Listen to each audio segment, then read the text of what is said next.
Regional parties, Tipra मोथा हो, हमारा AGP हो, हम लोगों को टाइम टू टाइम बैठकर डिस्कस करना चाहिए, क्योंकि नॉर्थ ईस्ट में जो भी हो रहा है, आप मणिपुर में देख लीजिए या फिर बॉर्डर डिस्प्यूट्स देख लीजिए, या मेरे त्रिपुरा में जो भाषा के लिए जो सीबीएसई के लिए प्रॉब्लम हो रहा है, तो हमें अपने लोकल इश्यूज में हमेशा बैठकर एक कम्युनिकेशन रखना चाहिए, बात करना चाहिए।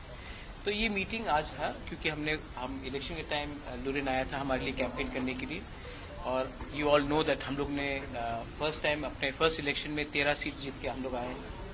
तो मैं भी इनका धन्यवाद करना चाहता था। आज कॉटन कॉलेज में प्रोग्राम भी था, तो उसके बाद हम लोग मिले हैं और हम लोग ने वेरियस बात में डिस्कशन किया है कि कैसे इंडिजिनस लोगों को नॉर्थ ईस्ट में प्रोटेक्ट किया जाए, और हमारा कॉन्स्टिट्यूशनल राइट्स, हम जो गवर्नमेंट ऑफ इंडिया जो कमिटमेंट्स दिया था, जैसे कि क्लॉज 6 आसाम में हो, हमारे त्रिपुरा में हमारा लैंड राइट्स, इकोनॉमिक राइट्स, तो उसके बारे में हम लोग ने बात किया और अच्छे तरीके से बात हुआ, पॉजिटिव बात हुआ। 2024 बहुत लंबा टाइम है, उसके पहले और बहुत जगह में इलेक्शन है, मिजोरम में भी इलेक्शन है, छत्तीसगढ़ में है, मध्य प्रदेश में है, राजस्थान में है, और जहां रहा मेरा बात, मैंने पहले से बहुत क्लियर रखा है कि मैं अपने इंडिजिनस लोगों के लिए फाइट कर रहा हूं, और जब तक हमारे इंडिजिनस लोगों को हमारा जो डिमांड है ग्रेटर त्रिपुरा लैंड का, कॉन्स्टिट्यूशनल सोल्यूशन का नहीं मिलेगा, तब तक हम लोग अपना इंडिपेंडेंट लाइन लेकर रहेंगे।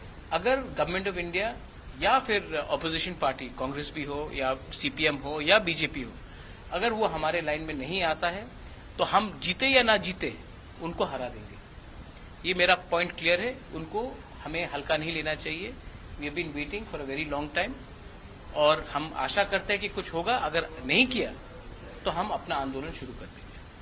वो उनका व्यू है कि नॉर्थ ईस्ट के लोग उनके साथ हैं, वो उनका व्यू है कि नॉर्थ ईस्ट के लोग उनके साथ हैं। मुझे लगता है कि मेघालय में सिर्फ 2 सीट मिला बीजेपी को, दो मिला। त्रिपुरा में उनका सीट घट गया।